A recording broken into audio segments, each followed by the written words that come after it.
learn about nuclear energy. अभी हमने बहुत सारे different types of energies पढ़ी है. कौन कौन सी? Some were the convenient sources of energy and others were the non-convenient or inconvenient sources of energy. What are the convenient sources of energy? That are the fossil fuels.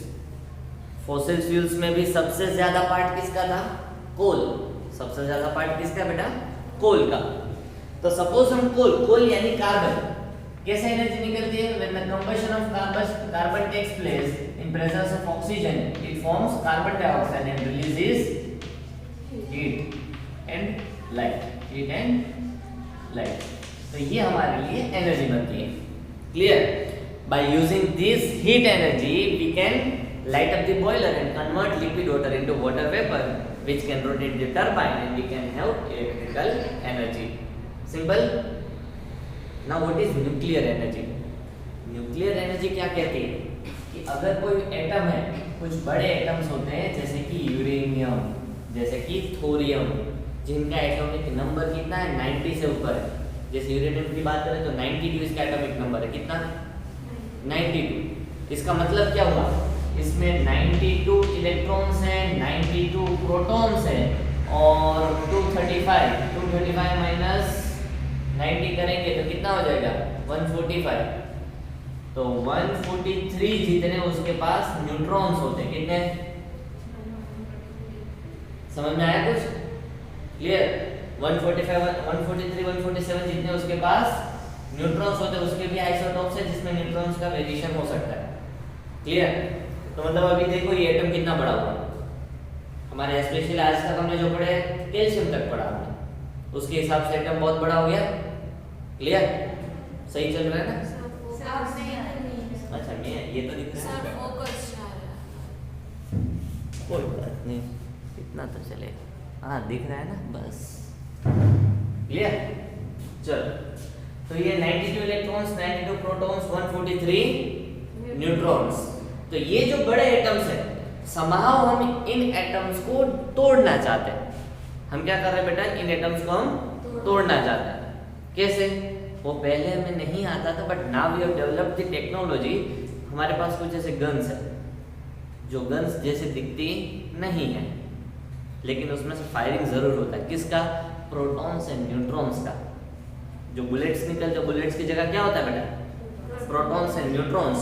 अगर कोई atom है, atom for example uranium का है, उसके ऊपर हम firing कर रहे हैं प्रोटॉन्स का, प्रोटॉन गन से, तो ये क्या करेगा? ये जो यूरेनियम एटम है उसको दो छोटे छोटे एटम में डिवाइड कर देगा. Atom 1, atom 2. समझ में आया? क्लियर?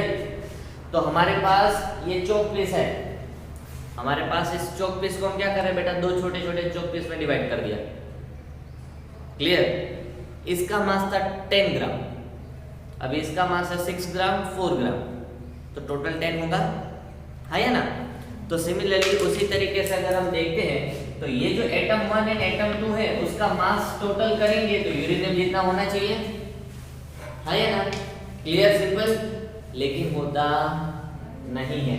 ऐसा होना चाहिए लेकिन होता नहीं है, थोड़ा कम रहता है. इन दोनों को टोटल करते हैं ना तो थोड़ा मास कम हो जाता है. तो मास गया कहाँ? क्या हो गया? वो एनर्जी में कन्वर्ट हो गया. कैसे कन्वर्ट हुआ? आइंस्टाइन का एक बहुत ही फेमस इक्वेशन है. That equation is E = delta mc², जिसमें E माने energy, m for mass, c = speed of light. Speed of light, और स्पीड ऑफ लाइट कितनी बेटा? 3 × 10⁸ मीटर पर सेकेंड. क्लियर? इतना समझ में आ रहा है बेटा? 3 × 10⁸ मीटर पर second, that is the speed of light. अभी मुझे चेक करना है कि सपोज ये 10 ग्राम का चौक है, 10 ग्राम, इसको मैं, इस मास को मैं, 10 ग्राम के चौक को मैं एनर्जी में कन्वर्ट करना चाहता हूं. इस इक्वेशन से क्या पता चलता है? Speed of light in vacuum हमें कंसीडर करना है, means that is a constant term, that is a constant term. कोई भी ऑब्जेक्ट का मास इंक्रीज एंड डिक्रीज हो सकता है। तो हम जनरली करते हैं ना, कोई चीज अगर प्रोपोर्शनल है, A is proportional to B, तो अगर मुझे प्रोपोर्शनलिटी को इक्वल टू में कन्वर्ट करना है तो कोई ना कोई कांस्टेंट रखना पड़ता है, इतना पता है ना। तो similarly E is proportional to M and to remove the proportionality we have C, that is a constant term, simple। तो आइंस्टाइन क्या कहना चाहते थे, that mass ही एनर्जी है और एनर्जी ही मास है। Mass is energy, energy is mass. जितना ज्यादा मास उतनी ज्यादा एनर्जी। क्लियर? तो यहां से हम कह सकते थे मास can be converted into energy. कितनी एनर्जी? सपोज मेरे पास ये 10 ग्राम का चौक है, वापस चौक पे आते हैं। 10 ग्राम चौक, उसको मैं कन्वर्ट करता हूँ एनर्जी में। चौक था, चौक गायब हो गया, अभी चौक है। Total conversion into energy, total conversion into energy. पहले कितने ग्राम था, अभी कितना ग्राम है? 0, कुछ है ही नहीं ना। क्लियर? तो ये डेल्टा M, डेल्टा का मतलब ट्रायंगल का मतलब होता है चेंज। ट्रायंगल का मतलब क्या होता है बेटा? चेंज। तो डेल्टा M है, तो डेल्टा M का मतलब चेंज इन मास। तो चेंज इन मास कितना हुआ? पहले 10 ग्राम था, अभी 0, तो चेंज इन मास 10 ग्राम हुआ। चेंज इन मास कितना हुआ? 10 ग्राम। तो 10 ग्राम मास में चेंज हो रहा है, तो हम क्या करेंगे? E की वैल्यू निकालते हैं। That E is equals to delta M कितना है बेटा हमारे पास? 10 इनटू c स्क्वायर है। c की वैल्यू क्या होती है बेटा? 3 into 10 raise to 8 the whole square. So 10 into 3 square 9 into 10 raise to 16 square करेंगे तो ये हो जाएगा। तो आगे 9 लिखते हैं, 10 का 0, पीछे 10 रेज़ टू 16 है, तो 1 2 3 4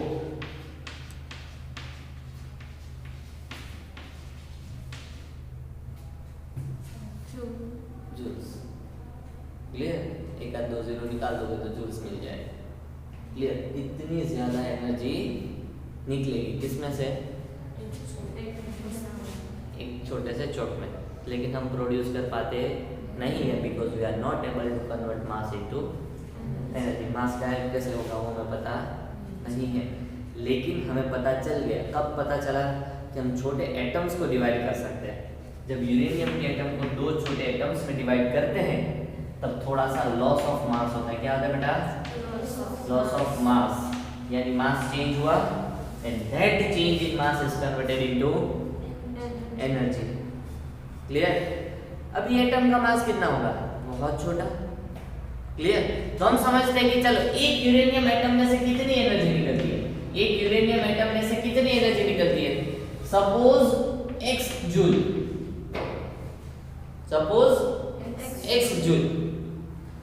1 कार्बन एटम का कंबशन करते हैं। एक कार्बन एटम का क्या करते हैं? कोल को जलाते हैं, तो उसमें भी कार्बन के एटम्स होंगे। एक कार्बन एटम्स ऑफ को जब हम कंबशन करते हैं तो उसमें से suppose y joule of energy निकल रही है। Clear? We are getting y joule energy from the combustion of one carbon atom, we are getting x joule of energy from the by dividing the nuclear atom into 2 smaller atoms. Clear? तो जो nuclear में से energy नहीं, that is x joule, that is 10 million times more, that is 10 million times more than the energy from the one carbon atom. समझ में आया? पता चल रहा है? क्लियर? तो जहां पे आप पूरी कोल की ट्रेन जला देते हो, पूरी कोल की ट्रेन जला दी और एनर्जी जितनी प्रोड्यूस हुई उतने से उससे भी ज्यादा एनर्जी 1 kg यूरेनियम में से मिल जाएगी आपको। पता चला? तो ट्रेन की ट्रेन से हम जला देते हैं, उससे अच्छा है 1 kg यूरेनियम खरीदो। क्लियर? इतना पता चल गया? श्योर? समझ में आ रहा है? तो इसमें एनर्जी 2 तरीके से होती है, 2 वेज है।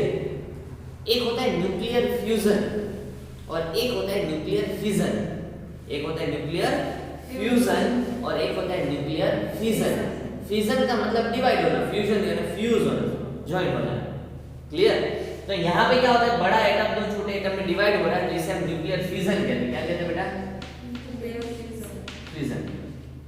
क्लियर? समझ में आ गया? और large amount of energy generate होती है। इससे भी ज्यादा एनर्जी जनरेट होती है जब न्यूक्लियर फ्यूजन रिएक्शन होता है।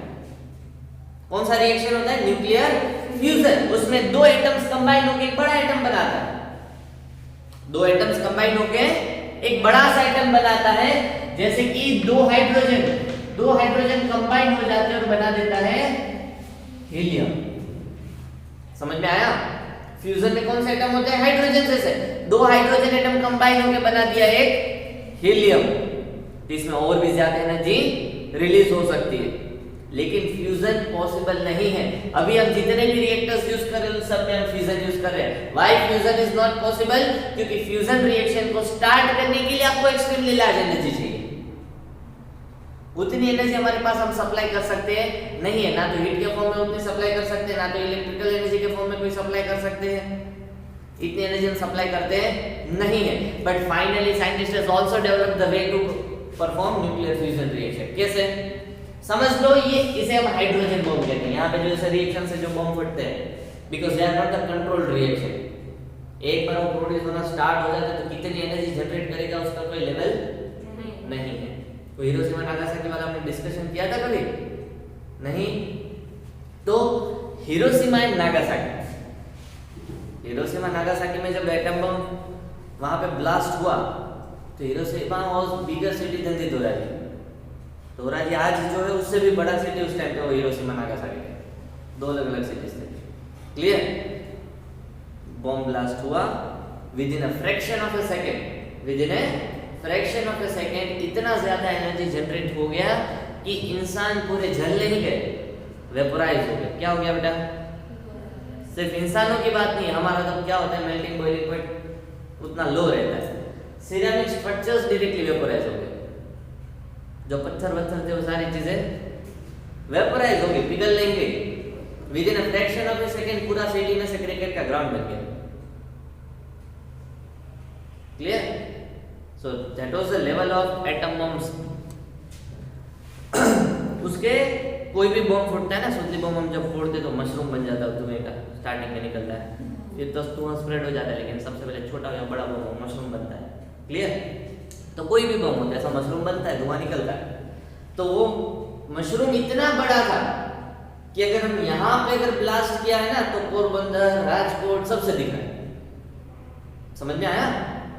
वहां से मतलब 150-200 किलोमीटर तक से आराम से आप देख सकते थे। क्लियर? वो धुआं इतना ज्यादा था कि अगर कोई छोटा सा बम फोड़ दिया तो 5-10 सेकंड में धुआं चला जाता है। सुतली बम बड़ा सा कोई अगर हम फोड़ते हैं तो 15-20 सेकंड तक धुआं रहता है, और कोई बड़ा बम रहता है तो और ज्यादा धुआं रहता है। तो इसका धुआं इतना ज्यादा था कि 6 to 8 मंथ्स तक सनलाइट नीचे आई नहीं, ग्राउंड तक सनलाइट ही नहीं पहुंच रही। समझ में आया? क्लियर? तब भी हमारे पास कुछ ऐसे डिवाइस थे जो टेम्परेचर मेजर कर सकते थे। तो डिवाइस ने टेम्परेचर मेजर करना स्टार्ट किया। तो डिवाइस ने 30,000 to 32,000 केल्विन तक टेम्परेचर मेजर किया डिवाइस के जरिए। समझ में आया? बाइक है तो बाइक को मैं चला रहा हूं तो बाइक 140 की स्पीड तक मेजर करेगी। अगर आप उसको 200 से घुमाओगे तो 140 तक ही रहेगा ना, उसमें तो मीटर ही नहीं है 200 का। पता चला? तो 30,000 to 32,000 केल्विन तक टेम्परेचर उसने मेजर किया, फिर डिवाइस बिगड़ गया। हम 30 to 30,000 पकड़ के ही चलते हैं, ज्यादा नहीं बढ़ाना। कितना टेम्परेचर हुआ? सन पता है क्या होता है? सन उसका जो सरफेस टेम्परेचर होता है ना, ऑन एन एवरेज उनका सरफेस टेम्परेचर 6,000 केल्विन होता है। कितना? यहाँ पे कितना प्रोड्यूस हुआ था? 5 to 6 times more than the temperature on the surface of the earth, sun, by the nuclear fusion reaction। और हम क्या बोल रहे हैं?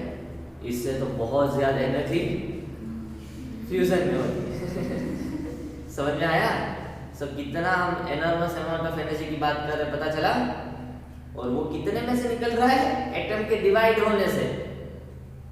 तो ऑब्वियसली पॉसिबल है ना कि चौक को तो आप एनर्जी में कन्वर्ट करो तो इससे तो ज्यादा एनर्जी निकल जाएगी। क्लियर? वो भी बहुत ही इंटरेस्टिंग टॉपिक है।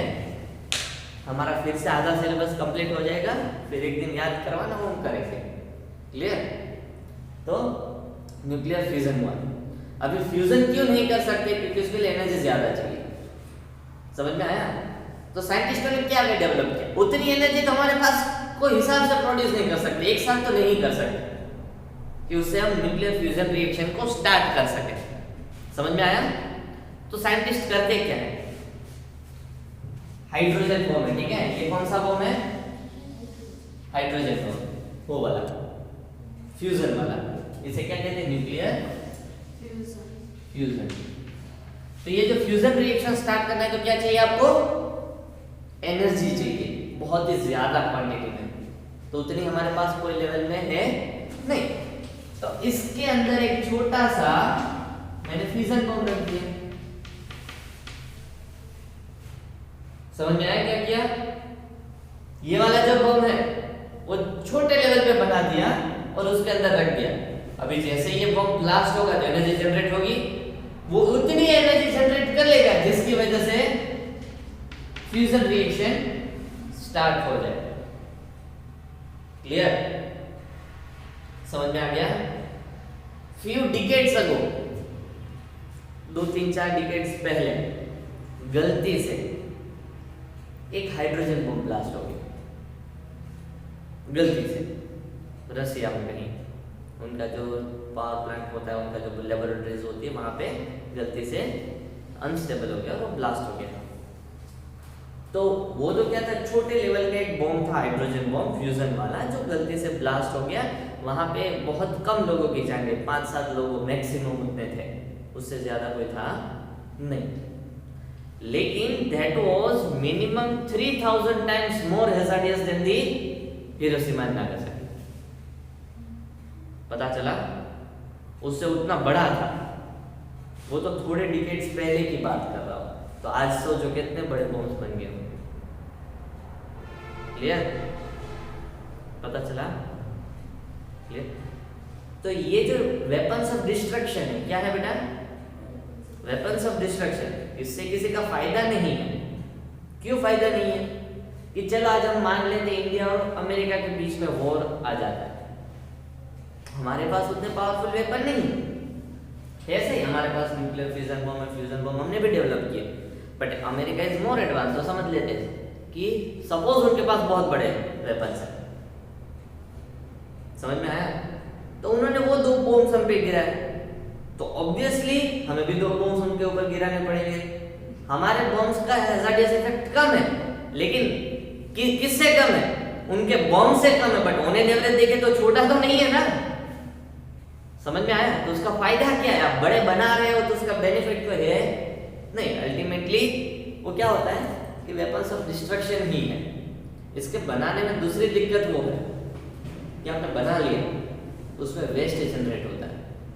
ये जो वेस्ट है, ये एटम आ गए तो फिर ये एटम का क्या करना है? कुछ नहीं, कहीं ना कहीं वो कचरा है, साफ करना है।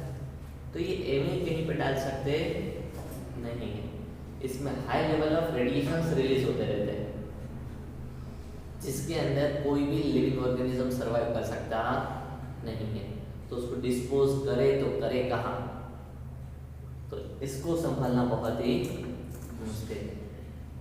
समझ में आ गया इतना? क्लियर? दोनों बॉम्ब्स में डिफरेंस क्या है? फ्यूजन में एनर्जी रिलीज जनरेट होती है, एनर्मोस अमाउंट ऑफ एनर्जी रिलीज होती है। फ्यूजन में तो उससे भी ज्यादा एनर्जी रिलीज होती है। इसमें लास्ट में हमने छोटा बम फोड़े या सुतली बम बड़ा सा फोड़े, उसमें हैजार्डियस इफेक्ट कितना है? पॉल्यूशन होता है, उससे ज्यादा नहीं। एक बार फूट गया, बात खत्म। उससे हमें फिर 2 दिन बाद जहाँ पे फूटा था वहां पे जाएंगे तो कोई फर्क पड़ता नहीं है। तो यहाँ पे तो फर्क पड़ता है, क्योंकि ये जो है यूरेनियम खुद रेडियो एक्टिव है। यूरेनियम में से खुद में से रेडिएशंस निकल रहे हैं, उनके जो एटम्स निकलते हैं उसमें से रेडिएशंस निकलते हैं। तो जो ना तो बनाने वाला ना तो साफ करने वाला कोई इंसान उसके नजदीक जा सकता नहीं है। समझ में आया? यहाँ पे ऐसा कोई भी वेस्ट जनरेट होता ना। तो हाइड्रोजन से हमें दिक्कत है, ना तो हीलियम से। सिर्फ ब्लास्ट बड़ा होगा, लेकिन ब्लास्ट होने के बाद कुछ होगा नहीं, यहाँ पे तो क्या होगा 150 इयर्स तक उसका अफेक्ट रहता है। आज भी कुछ हिरोशिमा नागासाकी में कुछ बच्चे बॉर्न होते हैं तो हैंडीकैप्ड होते हैं because of the radiation of this bomb. वो आज से 75 इयर्स पहले था। समझ में आया? 1945 में बॉम्ब ब्लास्ट हुए थे हमारे इंडिपेंडेंस से पहले। तो आज उसका इफेक्ट अभी भी दिख रहा है कि उनके एटमॉस्फेयर में रेडिएशन प्रेजेंट है। क्यों प्रेजेंट है? क्योंकि रेडिएशन है ही ऐसे कि ना तो उसको हीट का कोई इफेक्ट होता है, ना तो उसको कोल्ड का कोई इफेक्ट होता है, ना तो उसको कोई दूसरी तीसरी चीज के बीच में आप दीवार बना दो तो दीवार के बीच में से चले जाते हैं। उनको रोका जा सकता नहीं है। समझ में आया? तो वो तो एटमॉस्फेयर में घूमते ही रहेंगे, घूमते ही रहेंगे, घूमते ही रहेंगे। क्लियर? तो इसीलिए उसके रेडिएशन से ज्यादा, लेकिन उसमें ऐसा कुछ है नहीं। एक बार डिस्ट्रक्शन हुआ वो बड़ा डिस्ट्रक्शन होगा, लेकिन उसके बाद कुछ होगा नहीं। क्लियर? इतना न्यूक्लियर एनर्जी श्योर पता चल रहा है? उसमें इलेक्ट्रॉन का चार्ज हमने 12th चैप्टर में पढ़ा था। चार्ज ऑफ इलेक्ट्रॉन कितना होता है? 1.6 × 10⁻⁹ कूलम। क्लियर? तो उतना ही इलेक्ट्रॉन वोल्ट। अभी एनर्जी को हम इलेक्ट्रॉन वोल्ट में भी मेजर कर सकते हैं, जूल के जैसा दूसरा यूनिट है इलेक्ट्रॉन वोल्ट। क्लियर? हम जब मास मेजर करते हैं तो एटम का मास यूनिट में मेजर किया जा सकता है। किसमें बेटा? यूनिट में। तो जनरली 1 U मास होता है तो उसमें से 1 इलेक्ट्रॉन वोल्ट एनर्जी रिलीज होती है। And 1 electron volt energy that is equals to 1.6। एक यूनिट में से कितना एनर्जी रिलीज होता है? 1.6 × 10⁻⁹ इलेक्ट्रॉन वोल्ट। कितने में से? 1 U मास में से। 1 U 1 यूनिट मास होता है तो उसमें से इतनी एनर्जी रिलीज हो सकती है। क्लियर? पता चल रहा है? श्योर? एक बार ये पूरा टॉपिक पढ़ लेना है। इसमें से शायद एक आध क्वेश्चन तो आएगा ही आएगा। क्लियर? क्योंकि जब इसमें से 1 मार्क की क्वेश्चन एक आता था, 1 या 2 आते थे, तो भी ये इंपॉर्टेंट टॉपिक था, फेवरेट टॉपिक था जो पेपर निकालते हैं उनका, कि जिसमें से न्यूक्लियर एनर्जी में से कोई ना कोई क्वेश्चन आता ही था। तो अभी तो 1 मार्क के 4 क्वेश्चन है, तो 4 में से एक आध तो आ ही सकता है। समझ में आया इतना? क्लियर? कौन से बेस के हिसाब से? E = Δ m²। यहाँ पे भी एनर्जी क्यों जनरेट होती है? क्योंकि 2 हाइड्रोजन का मास टोटल करेंगे तो हीलियम जितना होना चाहिए, लेकिन उतना होता, there is a loss of mass. जब एक को तोड़ते हैं तो 2 बनते हैं, तो 2 का मास पहले जितना होना चाहिए, लेकिन होता नहीं है। So there is a loss of mass. ये रिएक्शन हो या ये रिएक्शन हो, there is a loss of mass. Sun में ऐसे ही एनर्जी प्रोड्यूस होती है। सन में जनरली रिएक्शन कौन सा होता है? न्यूक्लियर फ्यूजन रिएक्शन होता है। समझ में आ गया इतना? अभी देखो 2 हाइड्रोजन सन में कैसा होता है? कंटीन्यूअस चेन रिएक्शन होता है।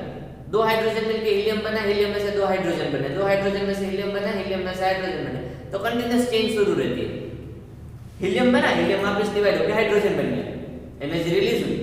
हाइड्रोजन कंबाइन होकर हीलियम बन गया, एनर्जी रिलीज हुई। हीलियम अगेन डिवाइड होकर हाइड्रोजन बन गया, एनर्जी रिलीज हो गई। Continuous release of energy. लेकिन हर बार क्या हो रहा है? There is a slight change in mass. तो एक टाइम ऐसा भी आएगा कि वो हाइड्रोजन और हीलियम अपनी जो एबिलिटी है डिवाइड होने की और कंबाइन होने की, वो लूज कर देंगे क्योंकि मास रिड्यूस हो जाएगा। समझ में आया? And that will be the death of our star, that is sun. उसके बाद वो रिएक्शंस पॉसिबल होंगे नहीं। क्लियर इतना? श्योर? और वो जो एक्सेस एनर्जी स्टोर होती है, जो बनती है, वो सन अपने पास स्टोर करता नहीं है, वो रेडिएट कर देता है in the form of light. In the form of light. Light का डेफिनेशन अगर आपको कोई पूछे, लाइट का डिफाइन भी पूछा जा सकता है फ्रॉम द चैप्टर नंबर 10, तो याद रखना है light is an electromagnetic radiation. क्या है बेटा? याद कैसे रखेंगे हम कि लाइट का वेव नेचर होता है। किस कौन सा नेचर होता है बेटा? वेव के फॉर्म में लाइट ऐसे आगे बढ़ती है, वेव, तो उसे कहते हैं रेडिएशन। वेव्स जो होता है, वेव्स आगे बढ़ रहे हैं तो उसे क्या कहते हैं? रेडिएशन। कुछ हार्मफुल रेडिएशंस होते हैं, कुछ हार्मफुल नहीं होते, तो light is not a harmful radiation. तो लाइट क्या है? रेडिएशन। लाइट के हिसाब से इलेक्ट्रिसिटी जनरेट कर सकते हो? लाइट में से इलेक्ट्रिसिटी जनरेट की जा सकती है? नहीं की जा सकती? इसके पहले हमने कौन सा टॉपिक पढ़ा इस चैप्टर में? सेल वाला। तो की जा सकती है, तो की जा सकती है। 14 चैप्टर से पहले का चैप्टर कौन सा है?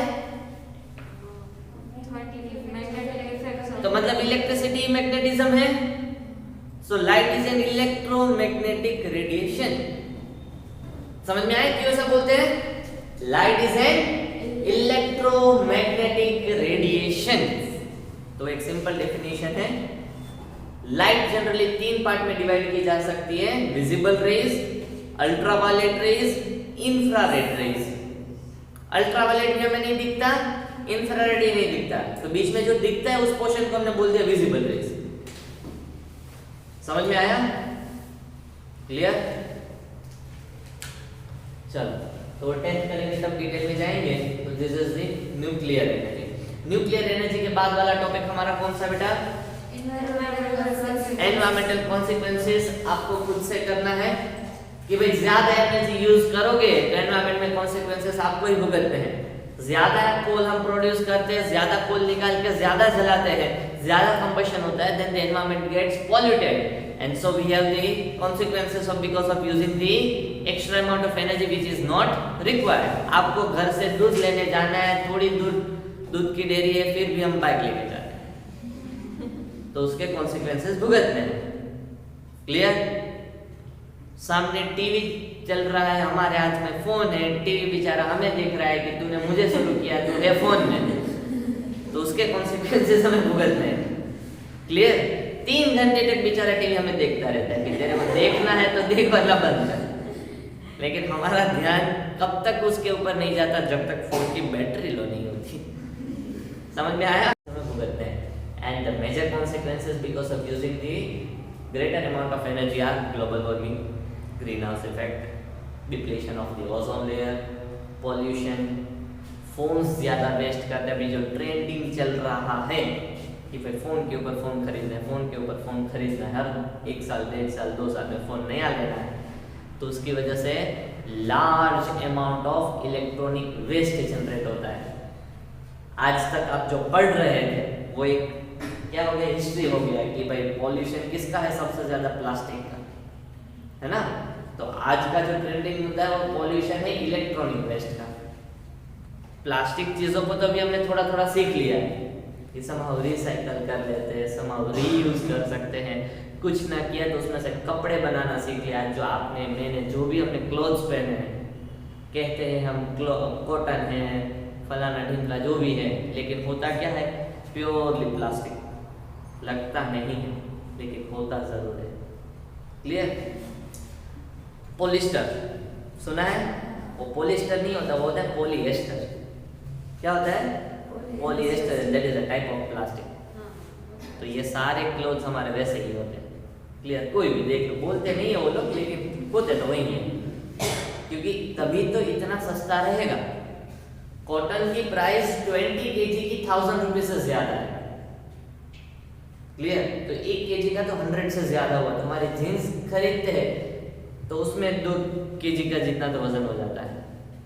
क्लियर? और कार्गो वार्गो खरीद लो तो और भी ज्यादा। समझ में आया? तो उसका स्टिचिंग का, और वैसा नहीं है कि सीधा कॉटन यूज कर लो, उसमें बहुत सारा रिफाइनिंग होता है, उसके धागे बनते हैं, फिर उसमें वापस कंबाइन होके कॉम करके और भी थोड़ा थिक धागा बनाया जाता है, और फिर उसमें से 2-3 जन को उनका शेविंग का जो भी खर्च हो जाता है पहुंचाने का। ये सारी चीज़ें ऐड करके भी कुछ जीन्स अगर हम सस्ते ढूंढने जाए तो 200-300 रुपये में भी जीन्स मिलते हैं। तो इतना कैसे होगा? Because that are made up of plastic. उसमें कॉटन का कोई फंक्शन होता नहीं है। समझ में आया? तो ये पॉलिएस्टर्स ही होते हैं, पैट बोलते हैं। क्लियर? और ये कपड़े किस में से बनते हैं? Coca Cola, Thums Up, Pepsi, cold drinks की बॉटल्स जो खरीदते हैं ना, बॉटल्स जाती है बाहर, उसका यूज एक बार नहीं होता है, then that bottles are converted into clothes. Clear? तो केमिकल रिएक्शंस हैं, उसके भी अलग अलग मजे हैं कि वो hard bottles can be converted into soft clothes. Clear? समझ में आया? पता चला? इसके बाद वाला कॉन्सिक्वेंसेस तो भुगत नहीं है, उसके बाद वाला अगर इसी रेट पे गए तो शायद आपको भी देखने को मिले कि पेट्रोल ना हो। क्लियर? अगर वैसे देखने जाए तो अभी भी हमारे पास थोड़ा बहुत पेट्रोल बचा हुआ है। Large quantity of petrol is still present on the earth, but वो आज नहीं तो 100 साल बाद खत्म तो होने ही वाला है। क्लियर? 100 साल बाद खत्म होगा, लेकिन अगले 10-15 सालों में इनकन्वीनियंट तो हो ही जाएगा। क्यों? उसका रीजन कोई? प्राइस बढ़ जाएगी। इसी लेवल से आप यूज करते जाओगे तो हर साल अगर 10-15% पेट्रोल कम हो रहा है अर्थ में से, तो उसका प्राइस रेस तो होगा ना। आज 80 रुपीज में हम सोचते हैं कि जाना है कि नहीं जाना है, तो अगर वही 800 रुपीज तक पहुंचा तो क्या होगा? नहीं जाएंगे। और ये हम लोग जीते जी देखेंगे कि इतना प्राइस राइज हो गया है। क्लियर? समझ में आया? क्योंकि लास्ट 10 इयर्स में मैंने देखा है कि पेट्रोल का प्राइस डबल हो गया, तो और 10 साल में कितना होगा? डबल। और 10 साल में 4 टाइम्स, है ना? और 10 साल में 8 टाइम्स। क्लियर? समझ में आया? तो डबल होता जा रहा है ना, तो 8 टाइम्स हो गया। तो 30 साल बाद देखेंगे तो 8 टाइम्स। आज 80 है तो 80 का 8 टाइम्स कितना होगा? 640। समझ में आया? तो उतना तो हम देख ही रहे हैं। And that is quite possible. That is quite possible कि जो हमारे दादा ने जो जमीन खरीदी थी, कोई लैंड पोर्शन खरीदा था, वो 1000 रुपए में 50-50 बीघा खरीदे थे। समझ में आया? आज 1 बीघा का भाव कितना है? 50-50 लाख। तो जो हम वो ट्रांस दिखा रहे हैं ना कि भाई इतना प्राइस राइज हो ही सकता है, उसमें कुछ गलत नहीं हो सकता। समझ में आया? तो दैट इज क्वाइट पॉसिबल। तो हम देखेंगे ही कितना पेट्रोल का प्राइस राइज है, और जैसे जैसे खत्म होता जाएगा तो उसका तो बहुत ही फिर पेट्रोल पंप बंद हो जाएंगे, उसकी दुकान हो गई छोटी सी। और जरा फिर जाएगा कौन पेट्रोल डलवाने? तो छोटा करना पड़ेगा, इतने सारे पेट्रोल पंप की जरूरत होगी नहीं। दूसरा रीजन था कि भाई पेट्रोलियम हमने यूज करना स्टार्ट किया लास्ट 60-70 इयर्स पहले से, इतना हाई लेवल पे कि हमें पता चला कि जो पेट्रोलियम निकलता है ना, पेट्रोलियम यानी क्रूड ऑयल। अब न्यूज़पेपर में पेट्रोलियम नहीं पढ़ोगे, आप क्रूड ऑयल पढ़ोगे। तो ब्लैकिश कलर का विसियस लिक्विड, थोड़ा सा चिपचिपा लिक्विड होता है जिसे क्रूड ऑयल, पेट्रोलियम कहा जाता है। That is a mixture of all the things, petrol, diesel, kerosene, asphalt, between, बहुत सारी चीजें उसमें होती है। फिर उसका फ्रैक्शनल डिस्टिलेशन होता है, उसमें से petrol, kerosene, white kerosene, diesel, between, asphalt, ये सारी चीजें अलग की जाती है। अभी जहां से भी पेट्रोल निकलता है उसके ऊपर गैस, बहुत ज्यादा गैस क्वांटिटी भरी पड़ी होती है। तो जब भी हम पेट्रोल निकालते थे, ऊपर का गैस था, तो गैस का तो हमें कुछ पता ही नहीं था क्या करना है, तो ऐसे एटमॉस्फेयर में रिलीज कर देते थे। तो 60-70 इयर्स तक हमने वो बेवकूफी वाला काम किया, गैस सारा रिलीज कर दिया। फिर पता चला कि ये तो सीएनजी है, पेट्रोल जितना ही काम देगा, पेट्रोल से बेटर काम देगा, उससे अच्छा कंबशन होगा। तो अभी लास्ट फ्यू इयर्स से हमने सीएनजी यूज करना शुरू किया, वरना आज तक क्या कर रहे थे? जो निकला हो जाने दिया कि इसका तो क्या काम। समझ में आया? पता चला? तो वही चीज है कि हम कर लेते हैं। अभी ये चीज अगर हमें बचानी है तो कैसे कर सकते हैं? इनकन्वीनियंट सोर्सेस को हम कन्वीनियंट सोर्सेस में कन्वर्ट कर सके। इनकन्वीनियंट सोर्सेस को कन्वीनियंट सोर्सेस में कैसे कन्वर्ट किया जा सकता है? जब हम लार्ज स्केल पे उसका यूज शुरू करें। समझ में आया? क्लियर? पेट्रोल इतना ही है, चलो 40 रुपीज पर लीटर मिल रहा है, अच्छी एनर्जी दे रहा है, so it is a convenient source. लेकिन उसका एक ही पेट्रोल पंप है पूरे राजकोट डिस्ट्रिक्ट में, तो बन गई इनकन्वीनियंट सोर्स। हम पेट्रोल डलवाने तो राजकोट नहीं जा सकते, बाइक लेके गए, वापस आए तो वापस खत्म हो गए, वापस गए। समझ में आया? तो वो तो पॉसिबल नहीं है। तो सिमिलरली प्राइस राइज इसी की वजह से कि सब लोग सोलर एनर्जी यूज कर रहे हैं नहीं है, सोलर पैनल्स लगवा रहे हैं नहीं। अगर लार्ज स्केल पे सोलर एनर्जी यूज होना स्टार्ट हो गया, आज आप देखोगे कि भाई पान वाले की दुकान कितनी होती है? 10। समझ में आया? हमारे वो धोराजी में भी वो ये नट्स वाला ओपन हुआ, एमिनेंट ओपन हुआ, फिर नट बट करके ओपन हुआ, है ना? तो जहाँ पे काजू बादाम ये सारी चीजें मिलते हैं, नट्स ही मिलते हैं। क्लियर? अगर एक ही शॉप होगी और 2-3 शॉप होगी, उसका बेनिफिट क्या होगा? पब्लिक को बेनिफिट होगा। एक शॉप वाले ने प्राइस रखा है 300 पर केजी, 200 हो जाएगा तो 280 हो जाएगा। दोनों में से किसी एक का तो 280 हो ही जाएगा, तो दूसरा भी 280 करेगा। समझ में आया? तो यही चीज होती है कि अगर यहाँ पे दोराजी में अगर कहीं पे भी देखें ना, तो जनरली सोलर पैनल वाले कहीं दिखते हैं नहीं, पान वाले दिखते हैं, इसलिए सस्ते मिलते हैं। समझ में आया? तो यही रीजन है, गाठिया मिल जाता है, सस्ता रहता है। क्लियर? तो अगर लार्ज स्केल पे यूज होता है, उसमें कंपटीशन इंक्रीज होता है, तो अल्टीमेटली उसका प्राइस कम होगा। क्लियर? तो उसमें लोग सोचेंगे इसको सस्ता और कैसे बनाया जाए, बेहतर और बेहतर कैसे बनाए, कड़े डिटर्जेंट। ठीक है? तो यही रीजन है कि हम जितना ज्यादा यूज करेंगे उसका उतना ही प्राइस कम होगा, कि उसके ऊपर रिसर्च ज्यादा होगा, ज्यादा कंपनीज उसमें इन्वॉल्व होंगी। कि आज मुझे यहाँ पे सोलर पैनल्स का शॉप लगवाना है, तो मैं क्यों लगाऊंगा? कोई खरीदने वाला होगा तो मैं वहां पे इन्वेस्ट करूंगा, और अगर मैं इन्वेस्ट करूंगा तो उसके ऊपर रिसर्च होगा, और रिसर्च होगा तो अच्छे पैनल्स बनना स्टार्ट होंगे और लो कॉस्ट पैनल बनना स्टार्ट होंगे। समझ में आया? सो अल्टीमेटली यही चीज है हमारे एनर्जी सोर्सेज में, कि एनर्जी का सोर्सेज डेवलप करो लेकिन एनर्जी का कंजप्शन कम करो। सोर्सेज डेवलप करो बट कंजप्शन हो सके उतना कम करो। क्लियर? फिर सोलर पैनल लगवा दो, उसका मतलब ये नहीं 24 घंटे ऐसे शुरू रखो। सोर्सेज डेवलप करने हैं लेकिन कंजप्शन कम करना है। क्लियर? तो यहाँ तक रखते हैं आज का।